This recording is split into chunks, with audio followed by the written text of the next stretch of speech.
Čaute, čaute, dobré ránko. Je 4 hodiny a 20 minút.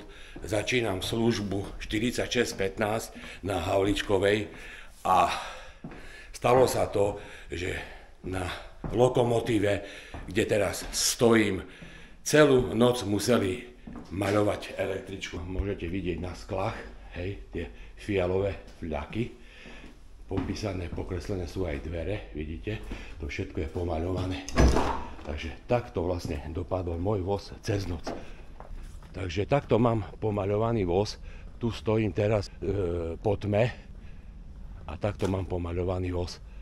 Takže mal som mať byť teraz odchod 4:34 na stanicu, ale na stanicu nejdem, čakáme na policajtov. Takže záloha pôjde na miesto mňa. Škoda, že je tma, keby bolo vidnejšie, tak by sme to krásne videli. Možno keď prídu policajti a pôjdem preč, tak niekde, kde je lepšie svetlo, tak všetko to natočím. Takže takto to vyzerá. Je to po veľmi dlhej dobe, pretože už fakt dlho nepomaľovali takto električku. A zoberme si, že veľa som o tom rozprával vo videách, myslel som, že to skončilo, ale prdľajs, nič neskončilo. Práve moju električku 829 dnes, deň pred mojou dovolenkou, hej, pretože od pondelka už dovolenkujem, sa toto stalo práve mne. Za mňou teraz vidíte 829 úplne celú. Musel som ju troška posunúť do smyčky, pretože za mňou električky, ktoré stáli, už mali odchod. Je niečo pred 5 hodinou ráno a čakáme na policajtov. Bol tu už dispečer, ktorý to pofotil, takisto som si to pofotil troška aj ja a teraz čakáme na policajtov, aby prišli to zdokumentovať. Takže teraz sa poďme na to bližšie pozrieť, bude lepšie vidieť, lebo stojíme pod lampami.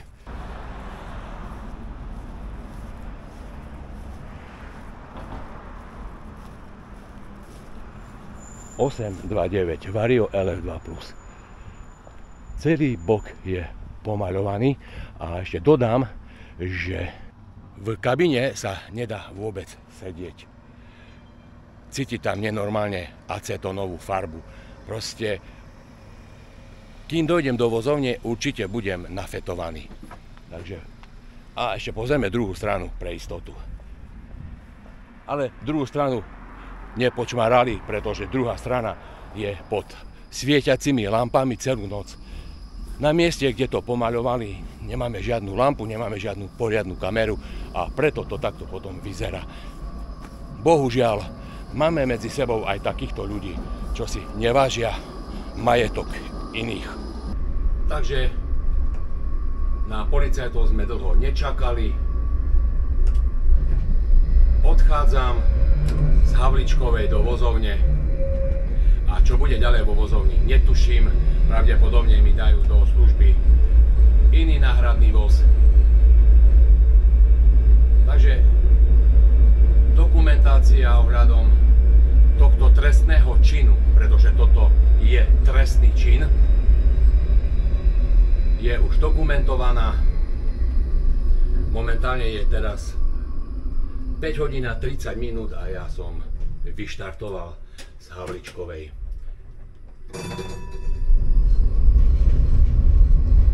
Momentálne stojím na križovatke trieda SNP Bardejovská, vjazd do vozovne a ešte vám takto detálnejšie ukážem, ako to vlastne vyzerá.